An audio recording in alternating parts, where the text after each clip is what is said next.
Assalamualaikum warahmatullahi wabarakatuh. Ya, ketemu lagi di program acara kesayangan kita, Keajaiban Al-Quran. Ketemu lagi bersama saya, Gary Julizar, di channel JMN. Hari ini kita kedatangan tamu nih. Yang di pinggir saya siapa namanya? Dengan Kang Suud Supriyanto. Kang Suud. Oke, sebelahnya dengan Ibu? Dengan Yeti. Ibu Yeti ya, sudah tidak asing lagi dengan Ibu Yeti. Ya, tentu saja pasti kita selalu ditemani oleh narasumber kesayangan kita, Om Gunawan. Assalamualaikum Om. Waalaikumsalam warahmatullahi wabarakatuh. Sebelum kita mulai kajian hari ini, kita ada informasi dulu, pengumuman nih. Om Gun tadi ada pengumuman. Apa tuh? Jadi ini ada dibuka untuk yang belajar awal atau pemula. Ada 3 tempat untuk di Purwakarta, yaitu untuk kajian matematika Al-Quran di Usman tuh tepatnya. Saya nggak hafal, saya baca ya. Nah nanti bisa dicek di layar, nanti ada alamat lengkapnya, yaitu di Perum Usman, Jalan Cendana 6, Blok D 11 nomor 12 Purwakarta. Itu rekan-rekan yang mau belajar tentang metode struktur Al-Quran silahkan datang setiap hari Sabtu atau Minggu. Sabtu atau Minggu? Sabtu atau Minggu. Jadi ada 2 hari. Nah kemudian untuk di daerah sekitar Jakarta Selatan, biar tidak terlalu jauh ke Purwakarta, itu di rumahnya Pak Bambang, yaitu di Kampung Melayu Kecil 3 nomor 26E RT 05 RW 09 Bukit Duri Tebet Jakarta Selatan. Itu untuk yang di daerah Tebet dan sekitarnya. Dan itu setiap hari Minggu. Jadi setiap hari Minggu, di minggu pertama dan minggu ketiga itu untuk belajar yang pemula. Dan dibatasi sekitar 15, paling banyak 15 orang. Karena tempatnya belum memadai. Artinya banyak. Untuk kelas awal pemula ada 15 peserta. Jadi buru-buru daftarkan segera. Itu untuk kajian atau pembelajaran kelas di bulan Februari sampai nanti di Ramadan. Gitu.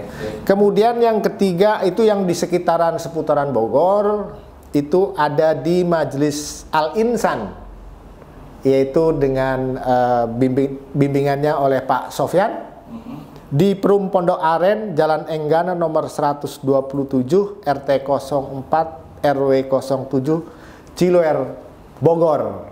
Halo Bogor, siap itu ya. Jadi nanti bagi rekan-rekan yang di sekitar Bogor dan sekitarnya silahkan menghubungi alamat tersebut, nanti akan tertera di layar. Mungkin itu. Jadi ada 3 tempat Om ya, Purwakarta, Jakarta, dan Bogor. Nah itu gimana, free atau enggak itu? Ya free itu. Oh free ya, nggak bayar ya? Nggak bayar. Sip, mantap lah kalau begitu. Makanya harus diajak tuh Agiri ya, yang dari Purwakarta segera gitu ya. Ya, betul, yang dari Purwakarta segera. Jadi kita bisa sama-sama sharing belajar tentang matematika Al-Quran. Oke, barangkali itu saja pengumuman untuk hari ini. Langsung aja nih, gimana Om? Boleh. Oke, sip, silakan langsung saja Om Gun, kita bawakan kajian untuk hari ini. Tentang apa kita? Yaitu tentang Masjidil Haram. Masjidil Haram. Oke, silakan Om Gunawan untuk membawakan materinya. Terima kasih. Assalamualaikum warahmatullahi wabarakatuh. Sobat JMN yang ada di rumah, semoga sehat semuanya. Dan untuk episode kali ini kita akan membahas tentang apa simbol-simbol apa yang ada di sekitar Masjidil Haram. Tetapi kita fokus kepada simbol tentang pintu Ka'bah. Karena tempo hari kita sudah bahas tentang simbol segi 8 yang kemudian menjadi bagian daripada struktur sholat. Nah hari ini kita bahas tentang simbol pintu Ka'bah. Kalau kita melihat dan kita amati bahwa pintu Ka'bah itu, kalau saya gambarkan kurang lebihnya seperti ini. Jadi bagi yang sudah pernah umroh atau haji, insya Allah akan perhatian dengan bentuk ya pintu Ka'bah. Nah, kalau kita lihat dan kita amati dengan jeli sebenarnya bahwa pintu Ka'bah ini ada, kalau kita namanya apa? Grendel apa ya? Bahasa Indonesia ini grendel apa sih? Apa? Ya. Pegangan lah. Pegangan, gagang pintu ya. Pintu gantolan ya. Iya. Ya, grendel. Itu ada, kalau saya perbesar seperti ini, itu seperti gambar heart ya. Nah, angka ini atau grendel ini kalau saya perbesar itu menjadi seperti ini. Nah, ini pada dasarnya kalau melihat dari perspektif angka, ini adalah angka 5 tentunya. Ini juga angka 5 tentunya. Nah, maka ada dua angka 5. Tetapi yang perlu kita ketahui bahwa ini memang satu pintu, tetapi dua daun pintu. Karena dia seperti istilahnya itu seperti pintu koboi ya.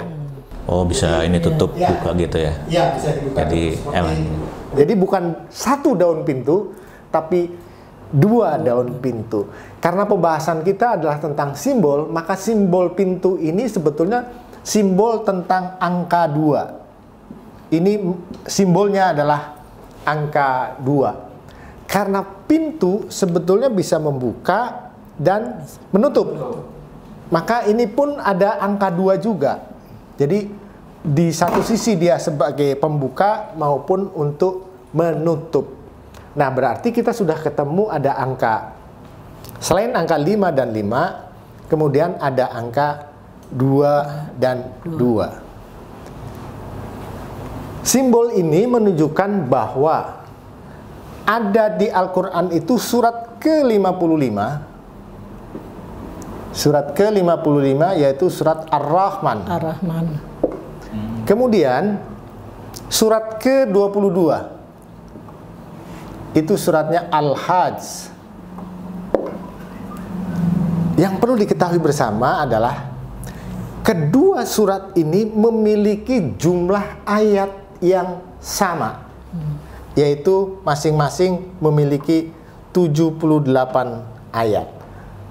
Ini kan sebenarnya bukan satu kebetulan. Kalau angka 55 dan 22, kalau ini jelas bicara tentang Allah kan. Maka Ar-Rahman alamal Quran khalaqal insan.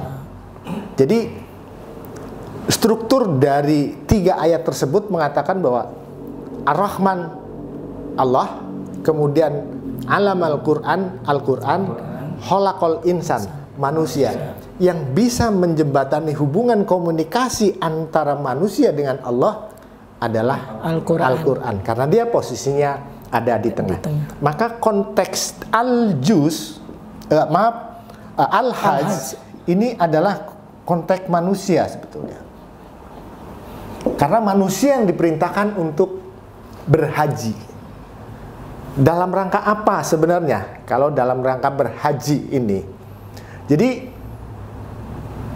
kita tahu bahwa rukun iman yang rukun Islam yang kelima adalah bicara tentang haji. Nah, pada dasarnya kalau kita mengacu kepada simbol, sekali lagi, simbol bahwa ini ada gambar hati, kemudian ini juga hati. Pertanyaan ini hati siapa dan hati siapa? Kenapa ini ketika seseorang haji itu harus datang kemari, ke Masjidil Haram? Yang pertama adalah di samping ibadah, kita disuruh belajar sebetulnya di sana. Belajar untuk apa? Untuk mengenal diri. Siapa diri kita ini sebenarnya? Betapa kecilnya manusia ketika akan ada berada di sini. Dan hampir semuanya orang terharu ketika melakukan satu perjalanan ibadah ke sana. Nah, ada satu simbol lagi, misalnya dari perspektif yang berbeda. Misalnya huruf kanji atau tulisan Cina ya. Tulisan Cina itu ada yang seperti ini.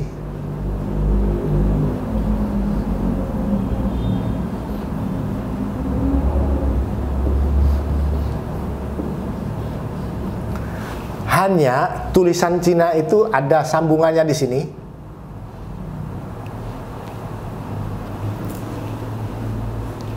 Jadi ini pada awalnya adalah angka 25 dan 52. Itu pengambilan konsep dari sini. Apa artinya? Ini artinya adalah harmoni. Kalau orang Cina membaca ini adalah harmoni.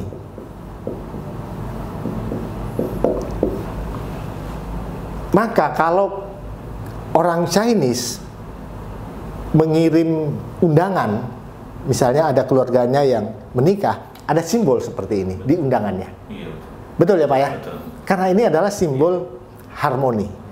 Maka ketika seseorang ke Masjidil Haram atau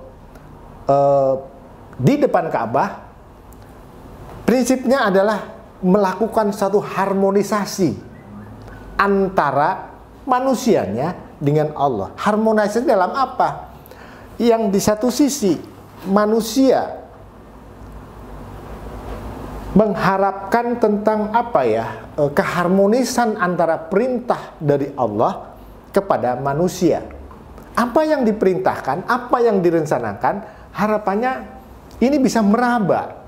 Si Al-Hajj ini bisa meraba tentang apa sih sebetulnya perintah Allah sebetulnya terhadap kita sebagai manusia. Bukan kita sebaliknya justru memerintahkan kepada yang di sana. Jadi jangan sampai pemikiran-pemikiran itu terbalik yang kemudian kita menjadi tersesat. Contoh di dalam satu konteks doa. Konteks doa itu kan permohonan. Pertanyaannya, permohonan itu selaras tidak dengan rencana Allah? Kalau itu tidak selaras, permohonan itu pasti akan ditunda atau tidak kabul atau diganti misalnya. Nah, konteksnya adalah maka ketika ada hati satu dengan hati yang lain berada di sini, intinya adalah bagaimana kita menyelaraskan antara perintah Allah dengan kita yang melaksanakan perintah itu. Kadang-kadang perintah itu ditafsirkan berbeda-beda, maka disitulah gunanya kita menyelaraskan bagaimana perintah itu sesuai dengan apa yang akan kita kerjakan.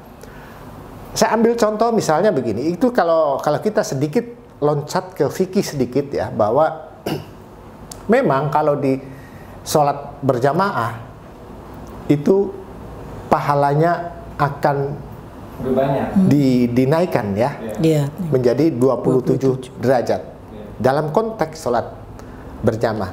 Tetapi ketika seseorang kemudian justru sholat jamaahnya tidak khusyuk atau tidak ikhlas karena faktor-faktor misalnya imamnya lah, karena faktor kemudian tempatnya, dia boleh sholat sendirian. Karena konteks di dalam sholat adalah keikhlasan, bukan berjamaahnya, tapi keikhlasan itu yang terpenting. Nah, jadi sekali lagi penyelarasan ini adalah satu hal yang sangat penting. Bagaimana kita bisa menyelaraskan? Kita tidak mengerti kemauan Allah itu sebenarnya seperti apa. Kita hanya bisa meraba, dan meraba. Tapi intinya adalah di simbol antara heart dan heart, antara 5 dan 5, mengandung satu pesan bahwa kita harus selaras dengan apa yang diperintahkan oleh Allah. Intinya ada di sana. Maka sisi keharmonisan itu sangat penting, baik secara horizontal maupun secara vertikal. Karena Al-Hajj di sini adalah bukan sebagai pribadi semata, tetapi dia jamak sifatnya kepada semuanya. Bagaimana kemudian bahwa Al-Hajj itu teraplikasi di dalam satu kehidupan sehari-hari. Sebetulnya simbolnya banyak sekali.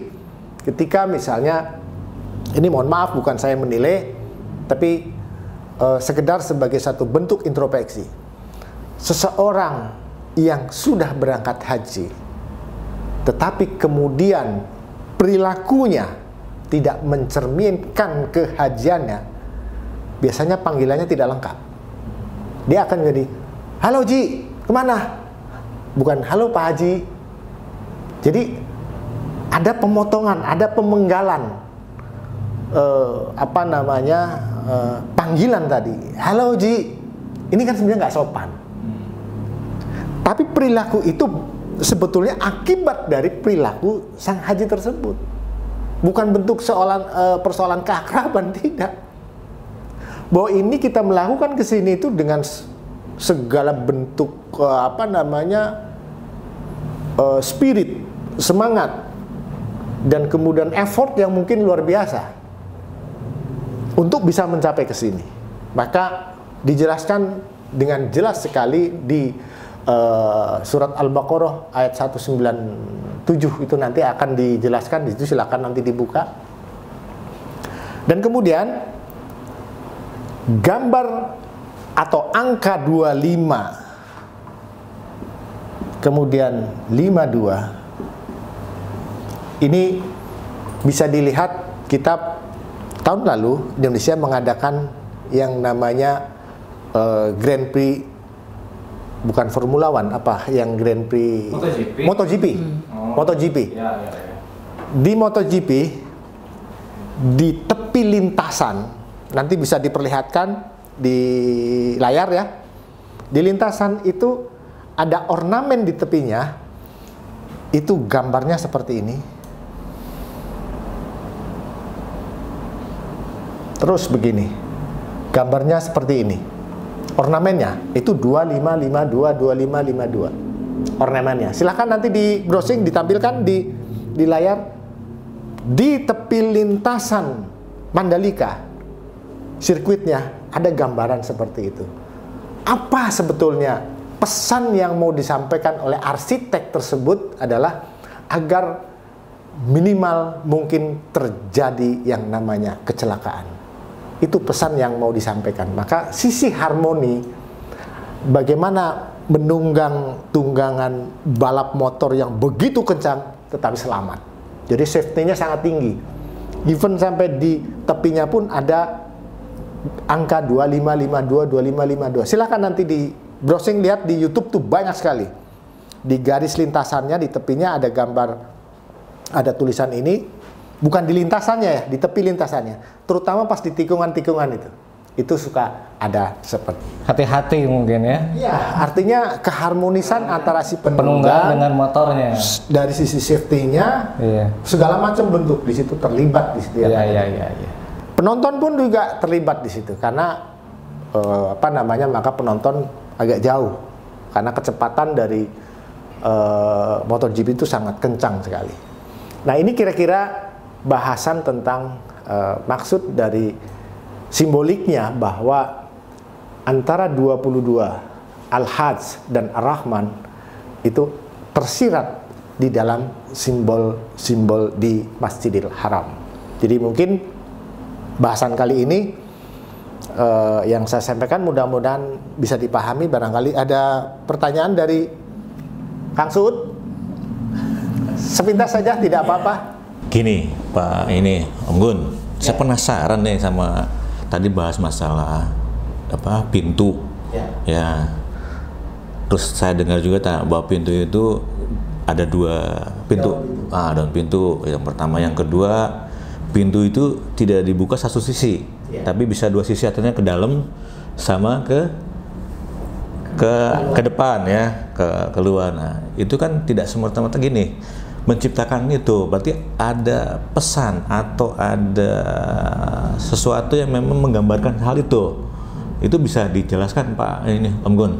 Kenapa diciptakan pintu itu seperti itu? Tidak satu pintu, wah gitu kan? Tidak, atau 2 pintu, oke lah 2 pintu tapi nggak satu sisi buka gitu doang gitu kan? Ngapain gitu? Mesti 2 pintu, kayak koboi gitu tadi Om Gun bilang kan. Nah, itu pasti kan ada sesuatunya di situ. Ada hal yang memang diciptakan seperti itu. Jadi filosofi pintu adalah sebetulnya untuk masuk ke dalam sesuatu. Filosofinya itu masuk ke dalam sesuatu. Ruangan lah ya. Ya, simbol kita menggambarkan tentang simbol Islam. Masuk ke dalam sesuatu. Ketika masuk ke dalam sesuatu, maka ini minimal ada 2 daun pintu, bukan satu-satunya pintu. Ya, maka Islam katakanlah Islam itu nilainya 10 katakanlah ya Pak. Islam itu bukan 10 sama dengan 5 plus 5.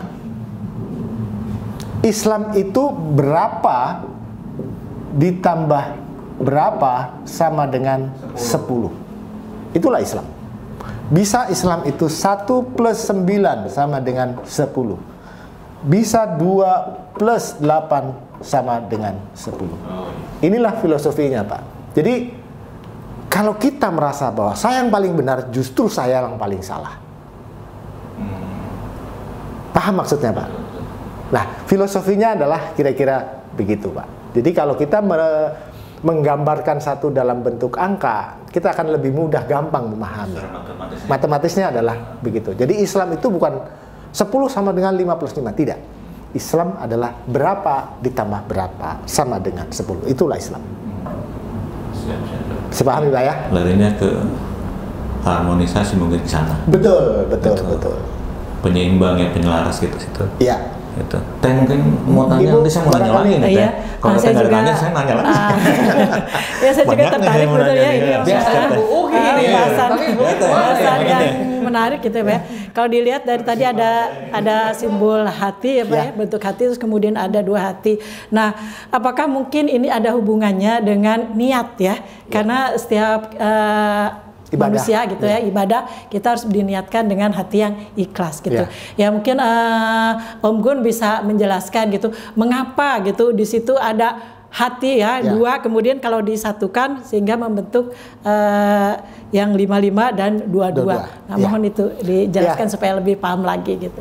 Jadi kenapa simbol ini disimbolkan hati? Ini dari yang memberikan satu imajinasi, kemudian terbentuklah hati ini, pasti punya argumentasi, pasti.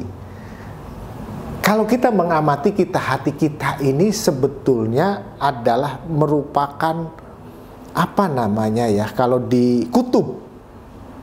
Jadi manusia, tubuh manusia itu porosnya ada di hati. Jadi medan magnet manusia itu ada di hati, bukan di otak. Otak sebetulnya diperintahkan oleh hati. Maka semua apa yang kita lakukan yang baik, tentunya yang baik adalah perintah dari hati. Maka niat itu sebetulnya sudah memerintahkan kepada otak. Tetapi kemudian karena otak punya banyak informasi dari membaca, dari melihat, kemudian dari mendengar, dari meraba dan sebagainya, perintah dari hati ini kemudian diolah. Kadang outputnya kemudian yang berbeda dari perintah hati itu. Jadi betul kata Ibu bahwa hati perintahnya adalah selalu benar. Hati tidak pernah bicara tentang kamu harus begini, tapi hati bicara ya dan tidak, boleh atau tidak. Jadi hati hanya bilang benar dan salah. Kalau hati kita sudah mengatakan bahwa salah, jangan lakukan, jangan ditabrak, konsekuensinya pasti akan ada. Kita tidak pernah tahu konsekuensinya seperti apa, tetapi paling tidak kita bisa menganalisis sendiri. Kalau saya begini, akan begini. Maka fama ya'mal misqalatin khairah, fama ya'mal misqalatin syarrah. Nah itu barangkali Ibu ya, jadi bahwa kemudian hati, kenapa gambarnya kok hati gitu ya? Kok tidak atau sembarang gitu ya? Bukan simbol suami istri gitu? Iya, bukan. Oh, bukan ya.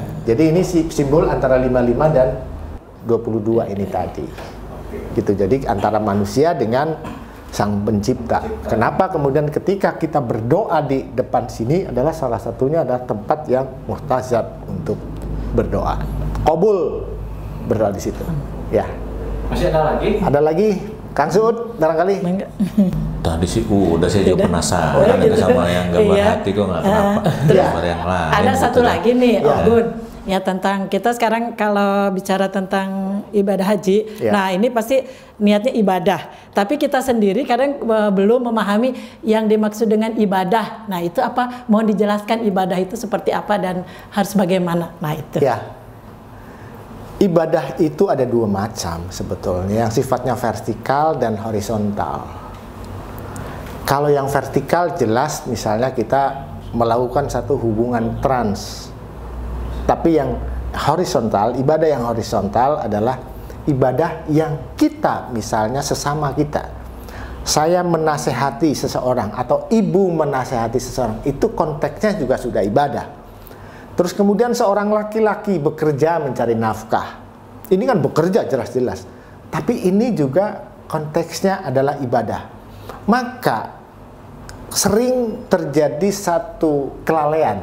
Ngerti prosesnya bahwa orang mau berangkat bekerja itu harus berdoa, tapi kadang lupa. Yang pertama karena saking buru-buru, yang kedua karena sudah terbiasa. Tetapi kalau seseorang sudah terbiasa mau melangkah keluar rumah, duduk sebentar saja, 20 detik saja berdoa untuk keberkahan, untuk keselamatan dan seterusnya, insya Allah akan lebih lancar. Karena doa itu sifatnya dia sebagai grease, memperlancar.